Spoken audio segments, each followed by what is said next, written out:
आज हम लोग बेटे स्टार्ट कर रहे हैं heat transfer. Heat transfer, heat transfer. अभी तक हम लोग क्या क्या पढ़ लिए? स्पेसिफिक हीट कैपेसिटी पढ़ चुके हैं, लैटेंट हीट पढ़ चुके हैं, स्पेसिफिक लैटेंट हीट पढ़ चुके हैं। वहाँ पर दो फार्मूला हम लोग यूज किए थे स्पेसिफिक हीट के लिए। मिला था amount of heat equal to M, उसके बाद डेल टी इंटू सी।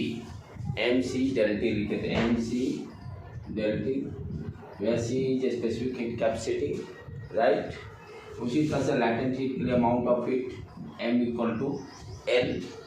यहाँ पर ध्यान, दोनों में डिफरेंस क्या है?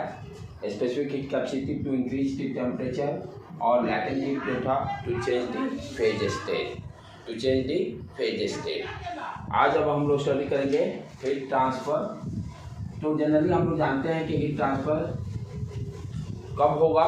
जब कोई भी कंडक्टर हो या कोई भी मटेरियल हो जिसमें के बीच में टेम्परेचर डिफरेंस होगा। हीट ट्रांसफ़र के लिए what is the condition? First, what is the condition for heat transfer? Heat transfer तभी हो सकता है जब किसी भी मटेरियल में जब टेम्परेचर डिफरेंस होगा। जब तक टेम्परेचर डिफरेंस नहीं होगा हीट ट्रांसफ़र नहीं हो सकता है। जैसे मान लो 60 डिग्री या 20 डिग्री सी। तो हीट ट्रांसफ़र तभी पॉसिबल है किसी भी मटेरियल में जब टेम्परेचर डिफरेंस होगा। टेम्परेचर डिफरेंस नहीं होगा तो हीट कभी भी ट्रांसफ़र नहीं कर सकता है। This is your basic minimum condition for transfer the heat. अब यहाँ पर हीट ट्रांसफ़र के लिए 3 डिफरेंट टेक्निक्स हैं। फर्स्ट वन कंडक्शन, जो क्लास 8 में भी हम लोग पढ़ते थे। 3 way to transfer the heat. First one conduction, first one conduction. Conduction mostly किस में होता है? सॉलिड के केस में। Heat transfer through conduction method किस मेथड से होगा? किस मटेरियल में होगा? मोस्टली सॉलिड के केस में। हीट कंडक्शन में बेसिक क्या ध्यान देना है? इसमें मटेरियल का फ्लो नहीं होता है। मटेरियल के जो पार्टिकल्स होते हैं वो वाइब्रेट करते हैं अपने पोजीशन पर। हीट कंडक्शन में क्या है कि कोई भी मटेरियल है, जनरली मेटल के केस में इसका वैल्यू हाई होता है। तो हीट ट्रांसफ़र पहले तो कंडीशन हो चाहिए टेम्परेचर डिफरेंस, ठीक है। ये तो प्रोसेस है, इस प्रोसेस से हीट ट्रांसफ़र हो रहा है। टेम्परेचर डिफरेंस सब में जरूरी है, हर कंडीशंस में। अब कंडक्शन मेथड में हीट ट्रांसफ़र के लिए क्या है कि इसके जो पार्टिकल्स होंगे वो पार्टिकल्स क्या करते हैं? अपने पोजीशन पे वाइब्रेट करते हैं और बाजू वाले को एनर्जी देते हैं। इसमें मटेरियल के पार्टिकल क्या होते हैं? डू नॉट मूव, अपने पोजीशन से वो मूव नहीं करते हैं। जिस पोजीशन पर आते हैं उसी पोजीशन पर क्या करते हैं? वाइब्रेट करके एनर्जी अपने बाजू वाले को ट्रांसफ़र करते हैं। एनर्जी अपने बाजू वाले को ट्रांसफ़र करते हैं। इसलिए ये मोस्टली सॉलिड में इसलिए होता है कि सॉलिड के केस को हम जानते हैं कि कोई भी मटेरियल का पार्टिकल टाइटली बाउंडेड रहता है। सॉलिड के केस में क्या होगा? मॉलिक्यूल्स जो होंगे, पार्टिकल्स के मॉलिक्यूल्स जो हैं ये एक दूसरे से टाइटली बाउंडेड रहते हैं, इजीली फ्रीली मूव नहीं करते हैं। और कंडक्शन की कंडीशन क्या चाहिए? पार्टिकल का मूवमेंट नहीं होना चाहिए। पार्टिकल अपने पोजीशन पर वाइब्रेट करके एनर्जी को ट्रांसफ़र करता है। तो ये सब मैक्सिमम हमको उस पर स्टडी करना है, कंडक्शन मेथड पर। दूसरा जो है कन्वेक्शन। दूसरा क्या है टेक्निक? कन्वेक्शन। कन्वेक्शन बहुत कम हम लोग को स्टडी करना है। कन्वेक्शन में क्या है? पार्टिकल का फ्लो होता है, पार्टिकल का फ्लो होता है। कन्वेक्शन मेथड में क्या होगा? पार्टिकल का फ्लो होने के कारण हीट का ट्रांसफ़र होता है। दोनों में बेसिक डिफरेंस क्या है? कंडक्शन मेथड में क्या होगा? पार्टिकल जो होंगे वो अपने पोजीशन से मूव नहीं करते हैं, उस वाइब्रेशन के थ्रू एनर्जी का ट्रांसफ़र करते हैं। कन्वेक्शन मेथड में क्या होता है? पार्टिकल का मूवमेंट होता है, उससे के टेम्परेचर डिफरेंस होना तो जरूरी ही है। पार्टिकल भी मूव करते हैं, जैसे गैस के केस में ले लो। गैस के पार्टिकल जो होते फ्रीली भी रहते हैं, वो इजीली मूव करते हैं। लिक्विड के भी पार्टिकल मूव करते हैं, जिसके कारण कि हीट का ट्रांसफ़र होता है। तीसरा जो है रेडिएशन। तीसरा जो टेक्निक है रेडिएशन। रेडिएशन में बेसिकली क्या ध्यान दिया जाता है? जैसे मान लो कि आप आग जला रहे हो, ठीक है। आग जला हुआ ठंड के दिन में आप दूर भी खड़े हो तभी आपको हीट मिल रहा है। तो थ्रू एयर आपका हीट का ट्रांसफर हो रहा है, थ्रू एयर हीट का ट्रांसफर हो रहा है। यहाँ पर रेडिएशन के केस में जैसे आग जल रही है, आप दूर भी खड़े हो तो उसका हीट आपको मिल रहा है, तो वहाँ पर हीट का ट्रांसफर किस मेथड से हो रहा है? Through air. ठीक है, लेकिन मोस्टली हम लोग को स्टडी करना है कंडक्शन मेथड को, मोस्टली हम लोग को कंडक्शन मेथड पर फोकस करना है, जिसमें कि ये मोस्टली 99% सॉलिड के केस में पाया जाता है। यहाँ पर मॉलिक्यूल्स जो होंगे अपने पोजीशन से मूव नहीं करते हैं वो। तो हम लोग स्टार्ट करते हैं कंडक्शन मेथड्स के थ्रू डिटेल्स में स्टडी को।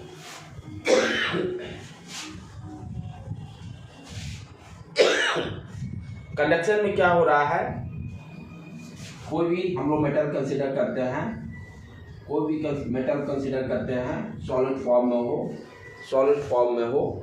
अब इसमें क्या होते हैं, इसके जो पार्टिकल्स होते हैं, जैसे सॉलिड के पार्टिकल्स एक दूसरे से बहुत टाइटली बॉन्डेड रहेंगे, राइट।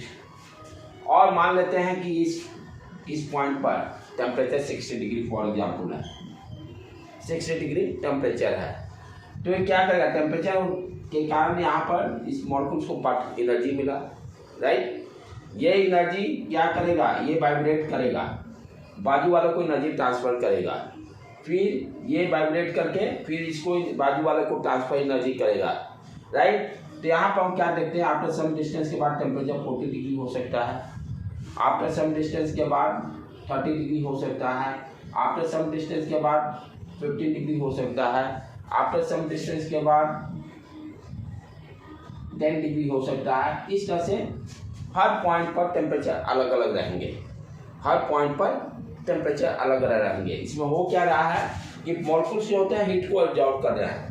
जैसे इस एक छोर को हम टेम्परेचर इंक्रीज करते हैं, टेम्परेचर इंक्रीज करेंगे तो ये क्या है, इंक्रीज करने के कारण जो एनर्जी रिलीज हो रहा है, जो जैसे यहाँ पर मान लो इंक्रीज कैसे करेंगे, यहाँ पर हम पानी रख देते हैं, वाटर रख दिए, वाटर को हीट देने लगे, यहाँ से वाटर को हीट देने लगे और एक रॉड का छोर इस वाटर के अंदर डाल दिए, तो जैसे जैसे हीट देंगे वाटर का टेम्परेचर इंक्रीज करेगा, एनर्जी इंक्रीज करते चला जाएगा, तो जो वाटर का टेम्परेचर रहेगा वही टेम्परेचर इस छोर का भी रहेगा सेम, और इस तरह से क्या हुआ, एनर्जी का ट्रांसफर हो रहा है, और एवरी डिस्टेंस पे डिफरेंट टेम्परेचर हमको मिलेगा।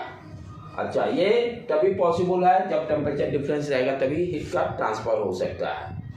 अब ध्यान क्या देना है कि यहाँ पे जो हीट ट्रांसफर जो हो रहा है उसमें दो टेक्निक देखा गया है, एक वेरिएबल स्टेट और एक स्टडी स्टेट। तो मोस्टली प्रॉब्लम्स जो भी रहेंगे स्टडी स्टेट बेस पे रहेंगे, जहाँ पर कि मान लो वेरिएशन खत्म हो जाए, कैसे वेरिएशन हो रहा है दोनों को हमको अंडरस्टैंड करना होगा। हीट ट्रांसफर जो हो रहा है, ट्रांसफर के ड्यूरेशन में दो स्टेट मिलते हैं, कहने का मतलब जैसे मान लीजिए आप लाइट रूम का ऑन करना है, जब आप स्विच को हाथ पे रख रहे हो, स्विच पर अपना हाथ रख रहे हो, तो एट दैट इंस्टेंट क्या हो रहा है, लाइट ऑफ है, राइट। जैसे ही स्विच को आप पुश कर रहे हो तो पुश करने के तुरंत थोड़ी देर के बाद लाइट ऑन हो जा रही है, और उसके बाद लाइट कंटिन्यू ऑन रह रही है। तो ये क्या, दो स्टेट मिले मुझे, एक हो गया स्विच को ऑन करने से पहले, एक स्विच को ऑन करने से पहले, एक स्विच को ऑन करने के बाद। सिमिलरली यहाँ भी कंडक्शन मेथड में जो हीट का ट्रांसफर हो रहा है इसमें भी दो स्टेट होंगे, एक स्टेट को हम लोग क्या बोलेंगे, वेरिएबल स्टेट, और दूसरा स्टेट क्या है, स्टडी स्टेट। जिस तरह से आपका बल्ब कंटिन्यू जलने लगा, that is your steady state, right. तो इस चीज़ को हम दोनों को कॉन्सेप्ट को अंडरस्टैंड करते हैं कि हीट ट्रांसफर में ये दोनों कॉन्सेप्ट कैसे यूज हो रहा है। जैसे मान लो कोई रॉड कंसीडर करते हैं, ठीक है। अब यहाँ पर वाटर के अंदर रॉड के छोर को डाल दिए और वाटर को यहाँ से हीट देने लगे, ठीक है। किसी इंस्टेंट पे मान लेते हैं टाइम टी पर, किसी भी इंस्टेंट पे मान लेते हैं इस पर टेम्परेचर 30 डिग्री से ही है। अच्छा, मेरा कंडक्शन मेथड है। कंडक्शन मेथड में क्या होंगे, इस रॉड के जितने भी मॉलिक्यूल्स होंगे वो अपने पोजीशन पे सिर्फ वाइब्रेट करते हैं, वो मूव नहीं करते हैं। तो इस टेम्परेचर 30 डिग्री पे क्या होगा, ये एनर्जी लेकर वाइब्रेशन स्टार्ट हो जाएगा। कैसे होता है, मान लीजिए आपको देह में कमजोरी है, क्या सुस्ती है, ये खाना नहीं मिला वो आप चल नहीं सकते, खाना मिलते एनर्जी मिलते बॉडी को वाइब्रेशन वर्क करना स्टार्ट हो जाता है। उसी तरह से यहाँ भी क्या होगा, टेम्परेचर इंक्रीज करने से पार्टिकल का वाइब्रेशन, जैसे मेरी वॉइस वेव के टर्म में देखें तो मेरी वॉइस जो है आपके पास जो पहुँच रही है, तो पार्टिकल मूव नहीं कर रहा, पार्टिकल अपने पोजीशन पे जो मेरे वॉइस से एनर्जी निकल रही है वो वाइब्रेट कर रहा है, वो दूसरे पार्टिकल को वो वाइब्रेशन दे रहा, फिर किसी को वाइब्रेशन दे रहा। इस तरह से मेरी साउंड आपके पास एनर्जी के फॉर्म में पहुंच रही है। तो बेसिकली मेरी वॉइस जो भी निकल रही है वो आपके पास इन फॉर्म ऑफ एनर्जी पहुंच रही है। सिमिलरली यहाँ पे वही केस हो रहा है, कि एक जैसे ये रॉड है, पानी जो गर्म है इसको इसमें डाल दिए, वाटर का जो टेम्परेचर, जैसे जैसे वाटर का टेम्परेचर इंक्रीज करेगा वैसे वैसे रॉड का भी टेम्परेचर वैरी करेगा। तो मैंने क्या लिया कि इनिशियल किसी भी स्टैंड पे मेजर किया कि भाई 30 डिग्री से टेम्परेचर है, तो थोड़े से डिस्टेंस के बाद क्या हुआ, इसका मान लेते हैं टेम्परेचर 20 डिग्री से हो सकता है, राइट। अब कहोगे सर यहाँ 30 डिग्री से क्यों नहीं होगा, क्योंकि 30 जो भी एनर्जी मान लेते हैं कि ये 30 डिग्री पे एनर्जी 50 जूल एब्जॉर्ब किया, रॉड 50 जूल एनर्जी एब्जॉर्ब किया। अब कुछ एनर्जी खर्च हो गया पार्टिकल के वाइब्रेशन में, क्योंकि पार्टिकल वाइब्रेशन कर रहा है तो उसको वर्क करना पड़ेगा। Some energy lost in the vibration of the particles, तो एनर्जी क्या हुआ 50 जूल से हो सकता है एनर्जी आपको 40 जूल हो जाए, और एनर्जी जो है एनर्जी से ही टेम्परेचर का रिलेशन है। उसी तरह से फिर एनर्जी कुछ खर्च हो गया, यहाँ पर टेम्परेचर मान लेते हैं 50 डिग्री से हो गया, फिर उसके बाद टेम्परेचर 5 डिग्री से हो गया, इस तरह से टेम्परेचर का वेरिएशन हो रहा है। फिर मान लेते हैं आफ्टर 5 सेकेंड कुछ देर के बाद क्या हुआ कि फिर इस छोर का टेम्परेचर 60 से मान लेते हैं 80 डिग्री से हो गया, 80 डिग्री से हो गया, राइट। तब यहाँ पर क्या हो जाएगा 60 डिग्री, फिर 40 डिग्री, 30 डिग्री, 20 डिग्री, इस तरह से 10 डिग्री।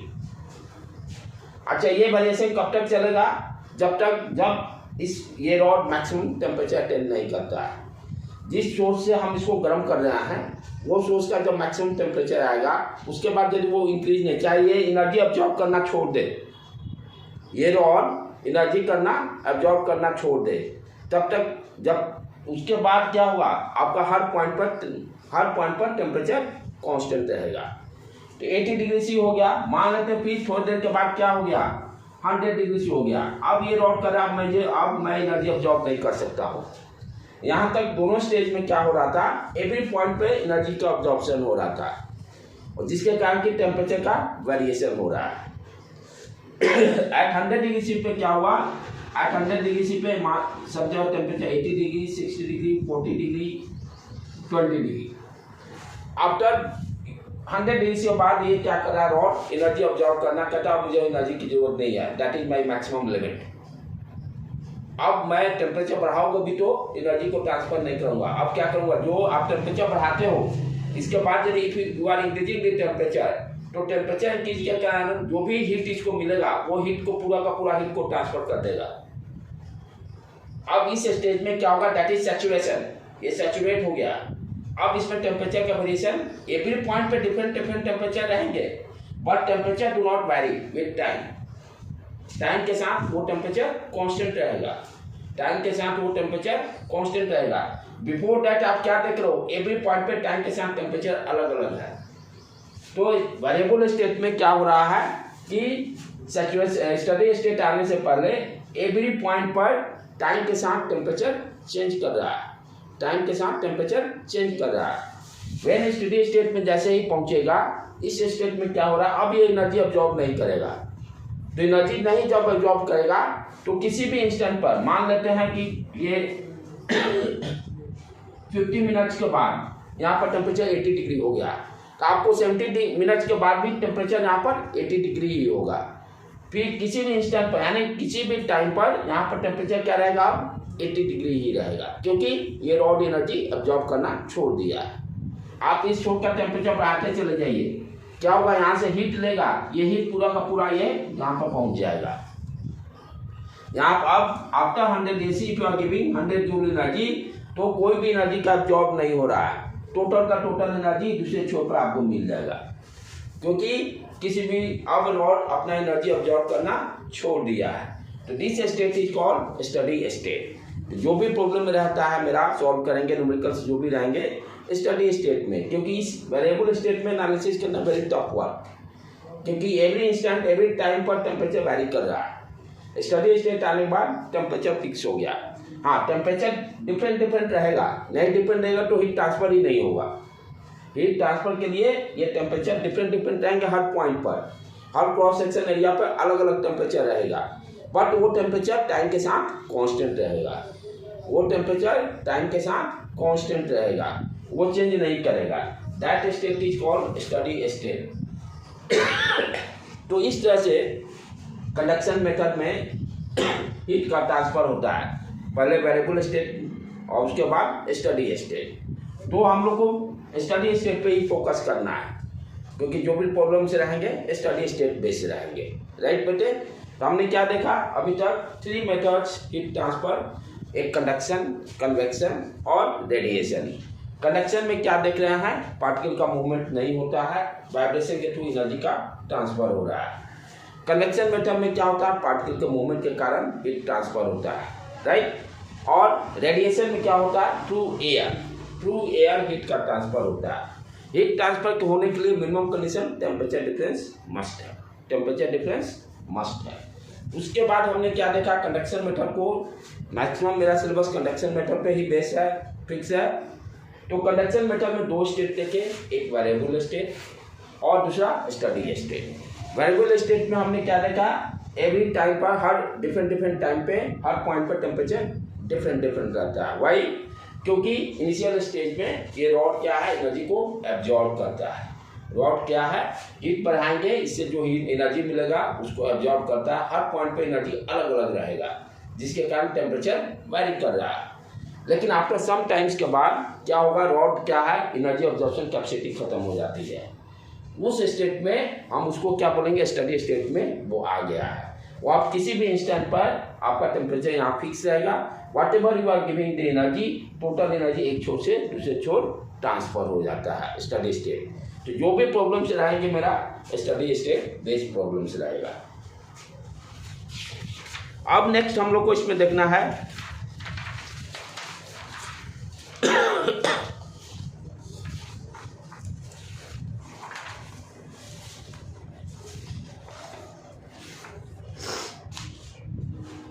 अब स्टडी स्टेट कंडीशन जब अचीव कर लिया, कितने अमाउंट ऑफ हीट ट्रांसफर हुआ है, क्योंकि सारे में हम लोग क्या देखे, स्पेसिफिक हीट कैपेसिटी में क्यू का वैल्यू निकाले, अमाउंट ऑफ हीट कितना ट्रांसफर हुआ है, m into C into del T.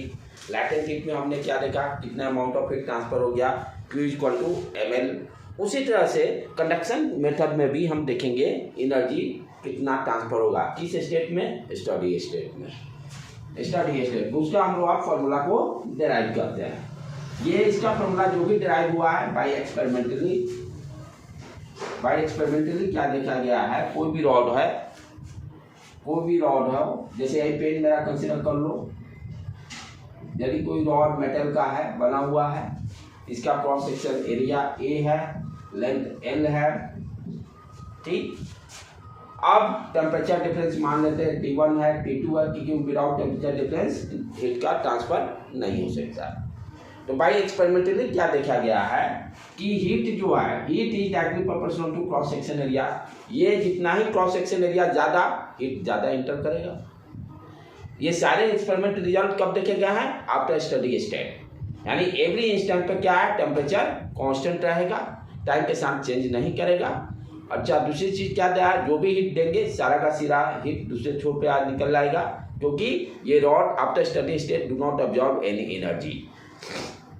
सम हीट जो लॉस्ट होते हैं उसको बचाने के लिए हम क्या करते हैं, इस रॉड को एक इंसुलेटिंग पेपर से रैप अप कर देते हैं, सो दैट की सरफेस से हीट का ट्रांसफर नहीं हो।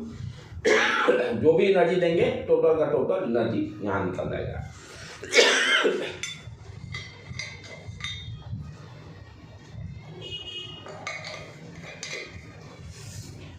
तो भाई एक्सपेरिमेंटली क्या देखा गया, क्रॉस सेक्शन एरिया रॉड का जितना ही ज़्यादा होगा उतना ही ज़्यादा एनर्जी इंटर करेगा। तो Q is directly proportional to cross section area of the rod. Cross section area बढ़ाएंगे Q का अमाउंट ऑफ एनर्जी आपका इंक्रीज करेगा या अमाउंट ऑफ हीट इंक्रीज करेगा। उसके बाद देखिए टेम्परेचर डिफरेंस, जितना ही ज़्यादा टेम्परेचर डिफरेंस रहेगा उतना ही हीट ज़्यादा ट्रांसफर होगा।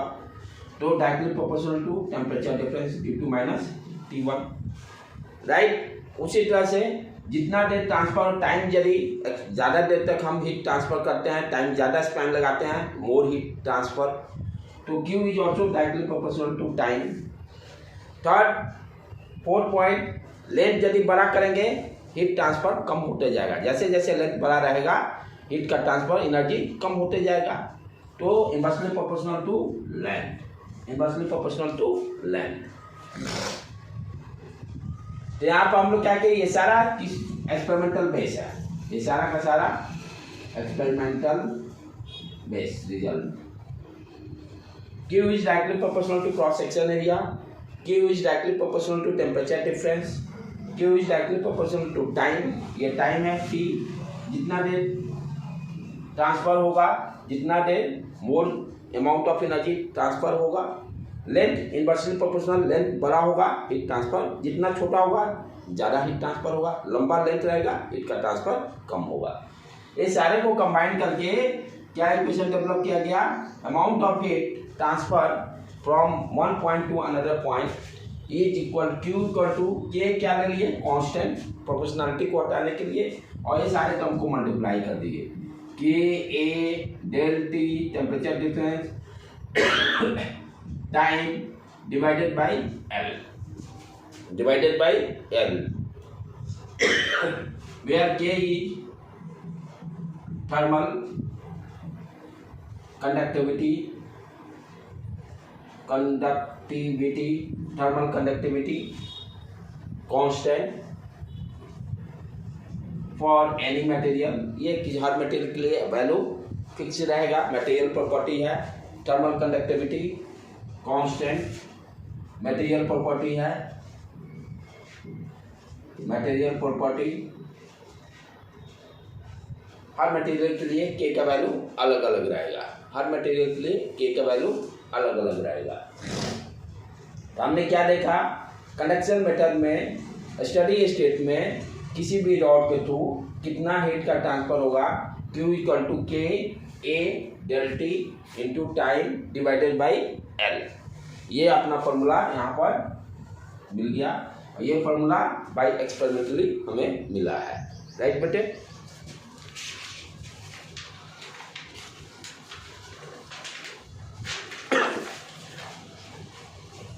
और K का यूनिट क्या हो जाएगा, इस कांस्टेंट का यूनिट ध्यान से देखें,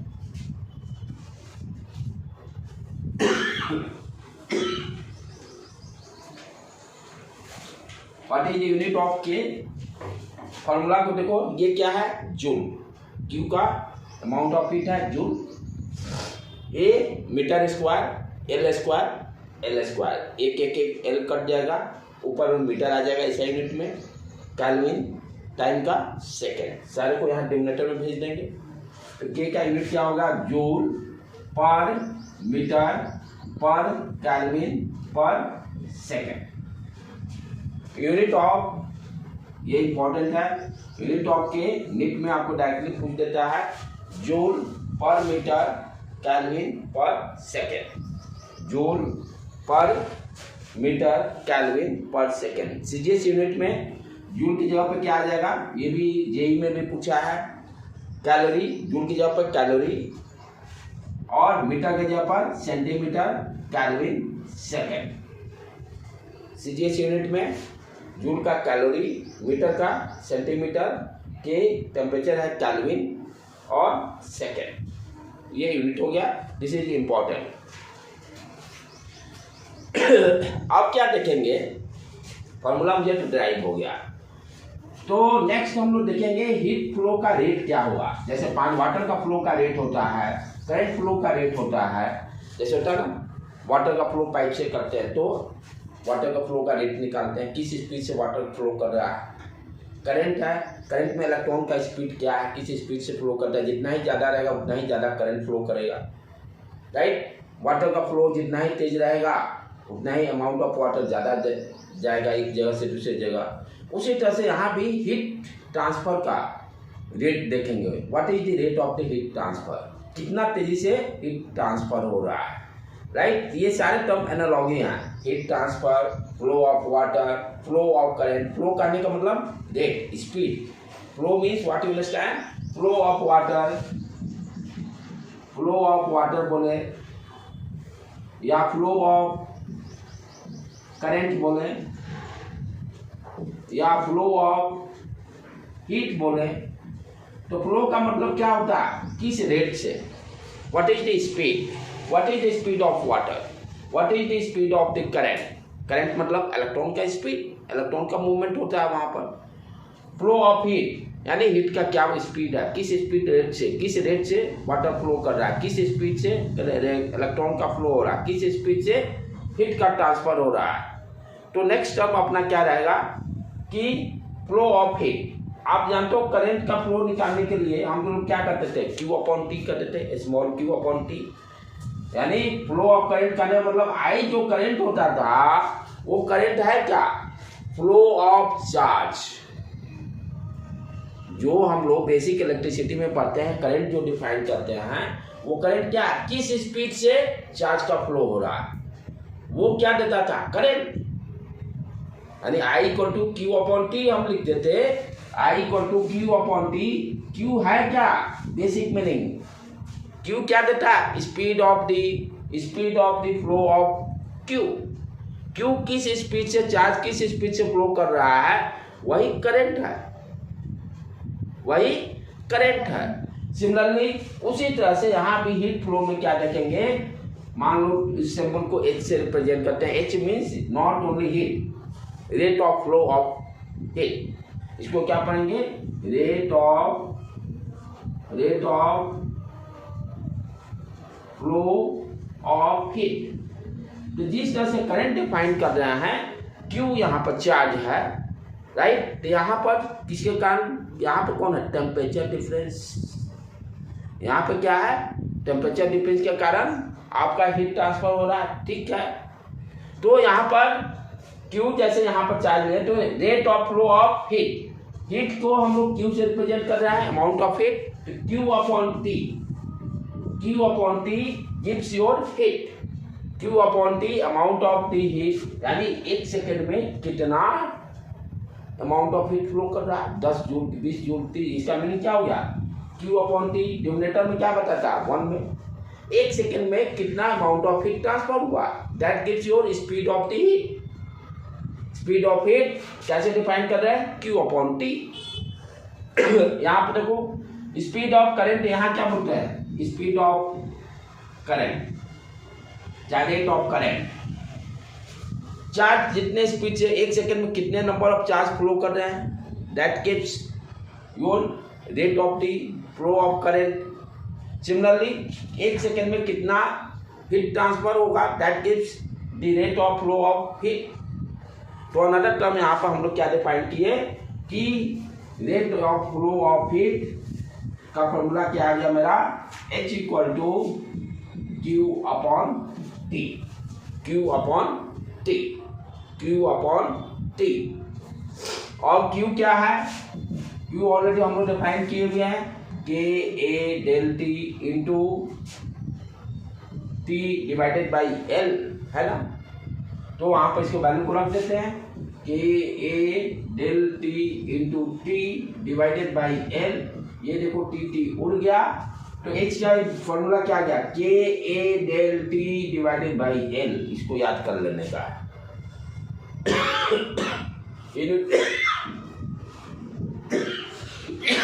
यूनिट जूल आ जाएगा, यूनिट जूल आ जाएगा। तो इसका फॉर्मूला क्या हो गया, K A del T upon L, K A del T upon L। H क्या दे रहा है, rate of flow of heat, rate of flow of heat, rate of flow of heat, rate of flow of heat, rate of flow of heat. ठीक है बेटे, तो यहाँ पर हमें दो फॉर्मूला मिला हीट ट्रांसफर में कंडक्शन मेथड के थ्रू। एक तो हम लोग अमाउंट ऑफ हीट का फॉर्मूला देखे, Q equal to K A del T upon L into time, और टाइम को इधर लेके आ जाए, Q upon T gives H, Q upon T gives H, and what is the H formula, K A del T upon L. ये दे दिया rate of flow of heat, rate of flow of heat, किस rate से heat का flow हो रहा है, और ये क्यू दे दिया amount of heat flow in T second, T second में, इन टी सेकेंड में कितना हीट ट्रांसफर करेगा। अब जैसे कुछ बेसिक प्रॉब्लम्स को सॉल्व करना, यही दो फॉर्मूला को यूज करके राइट डाउन। एक कॉपर क्यूब है, एक कॉपर क्यूब है बेटे, राइट, जिसका की साइड दिया हुआ है 10 सेंटीमीटर, जिसका साइड दिया हुआ है 10 सेंटीमीटर, टेम्परेचर डिफरेंस, और जब भी हीट का ट्रांसफर होगा तो ध्यान देना सरफेस के परपेंडिकुलर, सरफेस के परपेंडिकुलर। जैसे मान लेते हैं तो क्यूब ने एक वॉइड दिया है, तो हीट का ट्रांसफर जब भी होगा इस सरफेस पे इंटर इस तरह से करेगा, तो इस तरह से इंटर करेगा, इस साइड निकलेगा, इधर से इंटर करेगा तो इधर निकलेगा। तो जब भी हीट का ट्रांसफर होगा परपेंडिकुलर टू दी सरफेस, जब भी हीट का ट्रांसफर होगा perpendicular to the surface, perpendicular to the surface, perpendicular to the surface.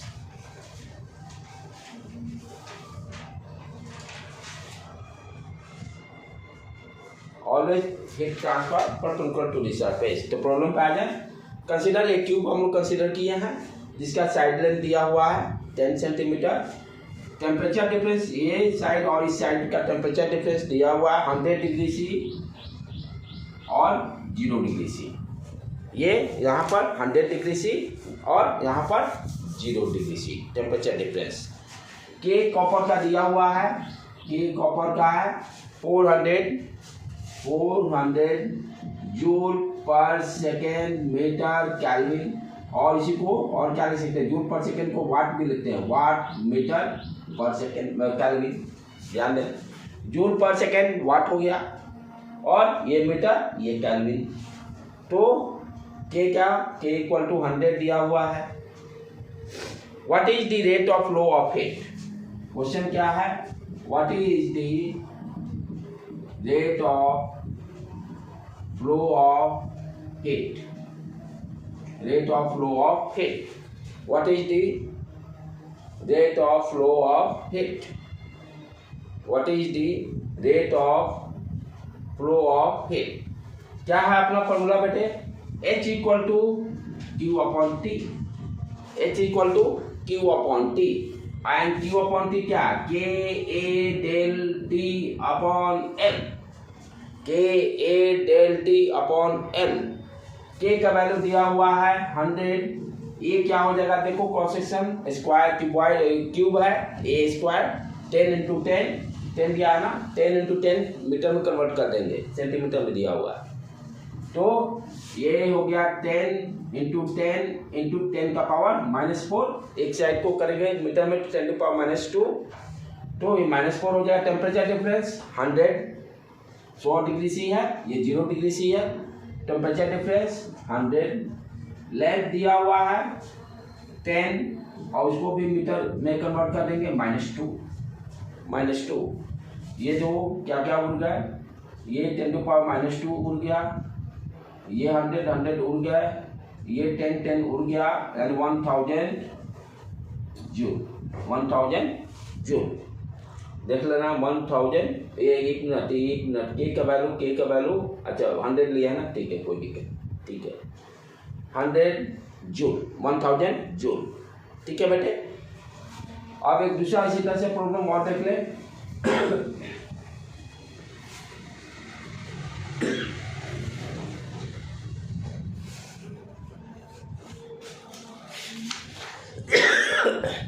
This problem is very important, बहुत बार क्वेश्चन ये पूछ चुका है, नीट में भी और जेई मेंस में भी, दोनों जगह क्वेश्चन रिपीट हुआ है।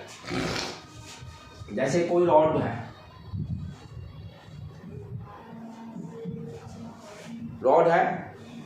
और इसका टेम्परेचर दिया हुआ 100 डिग्री सी, यहाँ पर आइस है, ये वाटर के कारण टेम्परेचर यहाँ पर 100 डिग्री सी और आइस के कारण 0 डिग्री सी है। लेंथ दिया हुआ है इसका L, लेंथ दिया हुआ है L, cross section area A, cross section area A, और K दिया हुआ है थर्मल कंडक्टिविटी कांस्टेंट, K दिया हुआ है थर्मल कंडक्टिविटी कांस्टेंट, K दिया हुआ है, राइट। एक दूसरा रॉड कंसीडर करते हैं जिसका की लेंथ 4L दिया हुआ है, cross section area same A, temperature difference भी सेम रखते हैं हम लोग 100 degree C 0 degree C, thermal conductivity 2K दिया हुआ है, थर्मल कंडक्टिविटी 2K दिया हुआ है, thermal conductivity 2K that is given. अब क्या हो रहा है, यहाँ पर टेम्परेचर डिफरेंस के कारण हीट आएगा, हीट का ट्रांसफर होगा, ठीक है। तो हीट का क्योंकि स्टडी स्टेट में कंसीडर कर रहे हैं, जो भी हीट यहाँ से मिलेगा वो टोटल का टोटल हीट यहाँ पहुँच जाएगा, क्योंकि ये रॉड कोई भी एनर्जी अब्जॉर्ब नहीं करेगा। तो क्या क्या रहा प्रॉब्लम पे कि ये यहाँ पर जो आइस है, जो आइस रखा हुआ है, ये आइस इस टेम्परेचर डिफरेंस के कारण जो हीट आएगा उसके कारण पिघल कर मास M1 पिघल जाता है।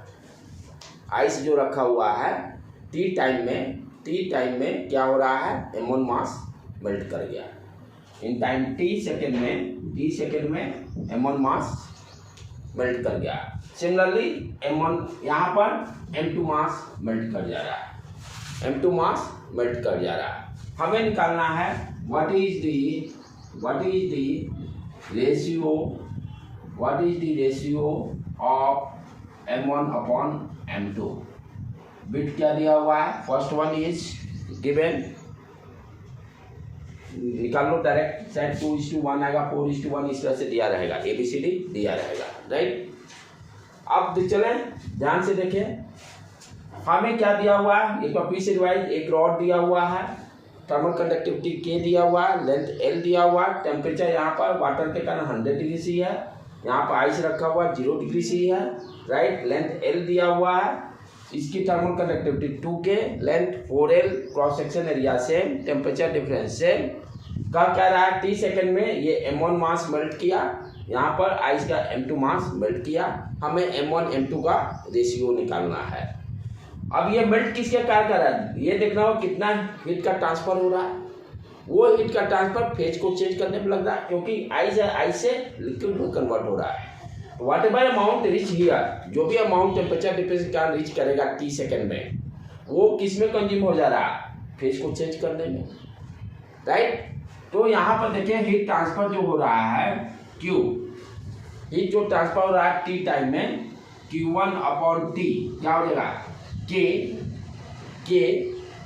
क्रॉस सेक्शन एरिया A दिया हुआ है, right, del T upon length L, ठीक है बेटे, इस रॉड का लिख लिए। उसी तरह से दूसरे रॉड का Q2 upon time, same time दोनों का है, Q2 अपॉन T, जो H हम लोग लिखते हैं, rate of the heat transfer, K क्या हो गया 2K, और cross section area same, temperature difference same, length हो गया 4L।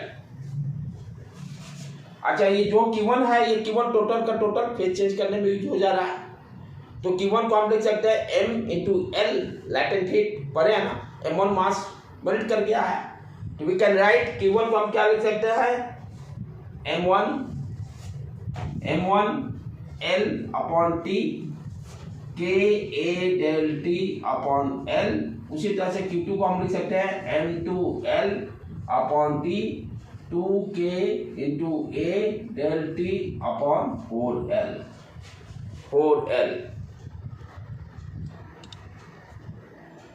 ठीक है बेटे, अब क्या करेंगे, दोनों इक्वेशन को डिवाइड कर देते हैं, M1 अपॉन M2 निकल आएगा।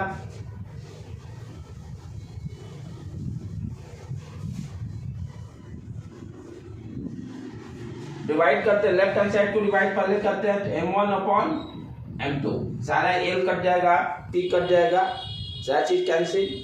उसी तरह से इधर राइट हैंड साइड को K A del T upon L, denominator वाला मल्टीप्लाई करेंगे तो ऊपर चला गया, 4L 2K into A into del T, del T उड़ गया, K उड़ गया, A उड़ गया, L उड़ गया, 2 ये कट गया, 2:1।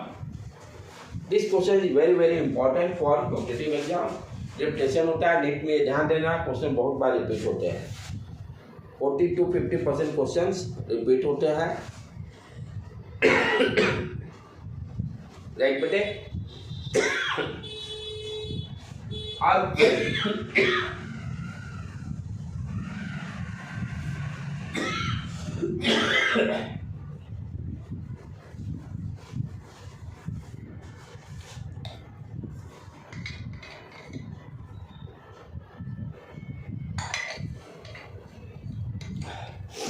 तो अभी तक हम लोग क्या देखे, दो formula, Q equal to KA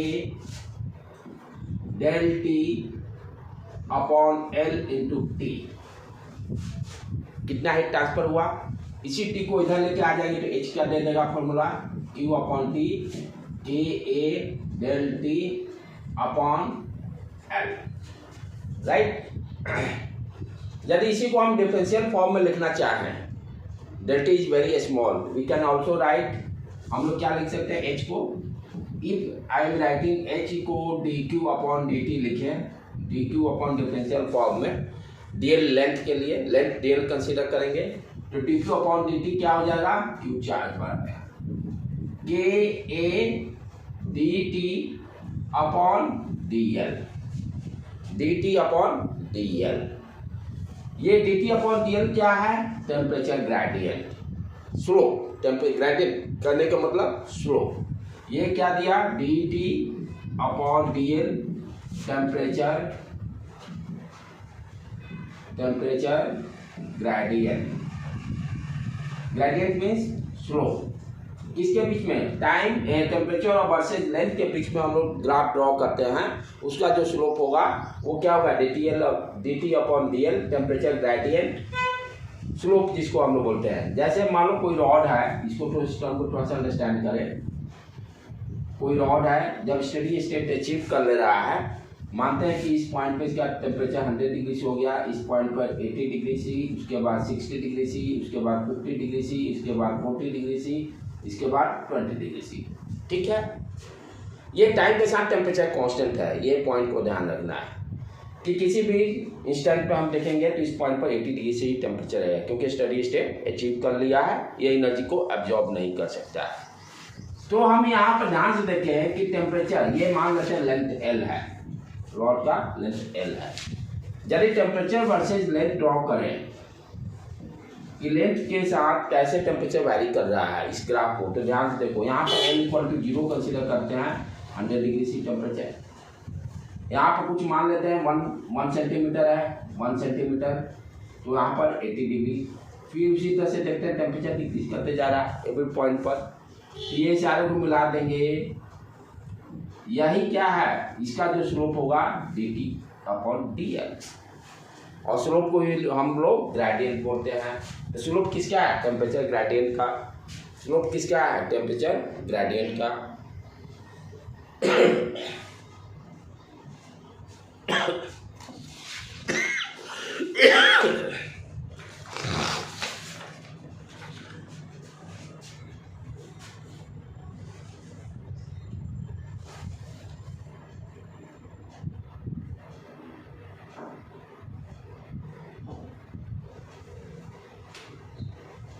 temperature versus length, अब यहाँ पर क्या देख रहे हैं, टेम्परेचर ग्रेडियंट डिक्रीज कर रहा है, स्लोप डिक्रीज कर रहा है, यदि कोई इस साइड से देखेगा तो क्या होगा, टेम्परेचर इंक्रीज करेगा, स्लोप इंक्रीज करेगा, तो हम लोग को समझना था dt अपॉन dl बेसिकली क्या दे रहा है, temperature gradient, slope of the temperature, यदि टेम्परेचर वर्सेज लेंथ का ग्राफ ड्रॉ करते हैं तो।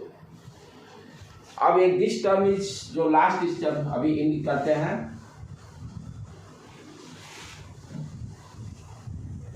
एनालॉगी टर्म को थोड़ा सा अंडरस्टैंड करते हैं। टेम्परेचर और करंट का, यहाँ पर हीट का और करंट, इलेक्ट्रिसिटी करंट। यहाँ पे जो हीट ट्रांसफर हो रहा है दोनों में क्या सिमिलरिटी है, हीट ट्रांसफर और जो इलेक्ट्रिसिटी फ्लो कर रहा है, this is very very important. जैसे इलेक्ट्रिसिटी में सीरीज पैरेलल कॉम्बिनेशन का रेजिस्टेंस हम लोग इक्विवेलेंट निकालते हैं, वहाँ अब नेक्स्ट टॉपिक में इसी कॉन्सेप्ट को यहाँ भी दो रॉड को जोड़ देंगे तब क्या होगा, जैसे रेजिस्टेंस वहाँ सीरीज में जोड़ देते हैं, पैरेलल में जोड़ देते हैं, वही सेम कॉन्सेप्ट यहाँ यूज करेंगे। पहला पॉइंट, तो हीट ट्रांसफर रेट क्या होता है, हीट ट्रांसफर रेट को हम H से रिप्रेजेंट करते हैं।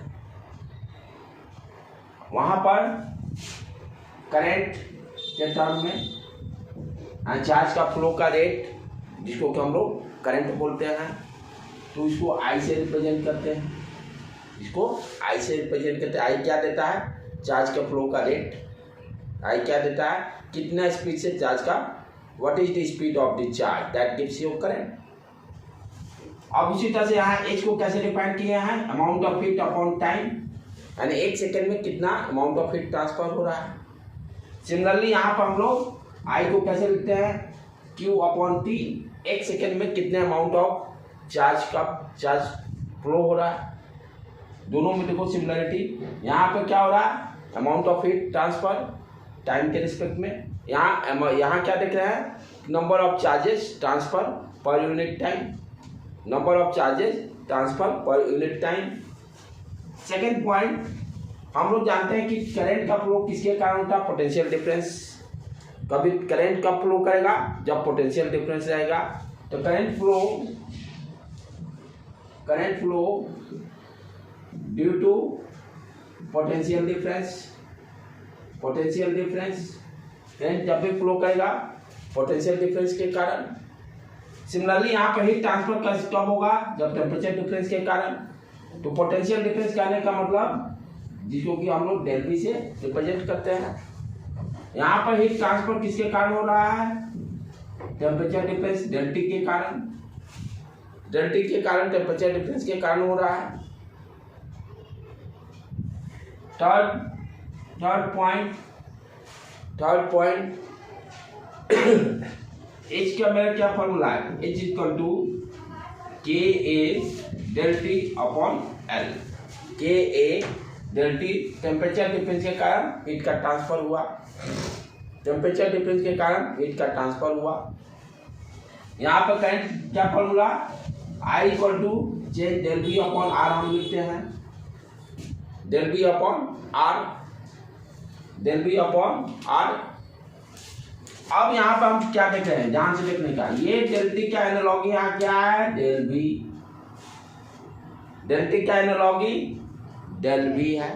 अच्छा, यहाँ जो रेजिस्टेंस है, रेजिस्टेंस क्या करता है, करंट के फ्लो को रोकता है। यहाँ पर रेजिस्टेंस अब कितना हो जाएगा, ये देखो इस टर्म को डिनोमिनेटर में लेके आ जाते हैं। We can write del T L upon KA, लिख सकते हैं L अपॉन KA। तो व्हाट इज द रेजिस्टेंस, यहाँ पर डेल T अपॉन RH लिखिए, what is the value of RH। RH equal to क्या हो जाएगा, RH equal to L upon KA। Heat transfer में रेजिस्टेंस क्या हुआ, आप देखो, याद करना कितना आसान है, 1/K L upon A। Resistance हम क्या जानते हैं, R इक्वल टू, जो यहाँ R डिफाइन किया है, रो L/A, पहले से जानते हैं। यहाँ भी देखो L/A, रो के जगह पर यहाँ 1/K। तो सिमिलरिटी, दोनों में बहुत सिमिलरिटी है, हीट ट्रांसफर में और करंट में।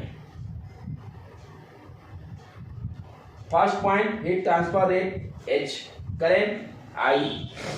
Formula H equal to Q upon T, amount of heat transfer per second, amount of charge transfer per second. Second point, heat transfer temperature difference के कारण हो रहा है। यहाँ पर current flow due to potential difference के कारण हो रहा है। एच का formula H equal to K A del T upon A, यहाँ पे I equal to del V upon R. R का वैल्यू कैसे निकाले, इक्विवेलेंट को करके R H equal to L upon K A, और याद करना निशान है 1/k कांस्टेंट टर्म, यहाँ पर रो है रेजिस्टेंस में, L/A यहाँ भी L/A। तो ये अभी वाला जो फाइनल लेक्चर है इवनिंग टाइम में जो लेक्चर करेंगे इसमें इसका जरूरत है। जिस तरह से इलेक्ट्रिसिटी में सीरीज पैरेलल का कॉम्बिनेशन का कॉन्सेप्ट को यूज किए थे फॉर्मूला, सेम यहाँ भी, क्योंकि देखो RH यहाँ भी आ गया, वहाँ भी RH, तो शाम वाला लेक्चर में उसको हम लोग कवर अप करेंगे। अभी यहीं पर रहने देते हैं, ठीक है, ओके।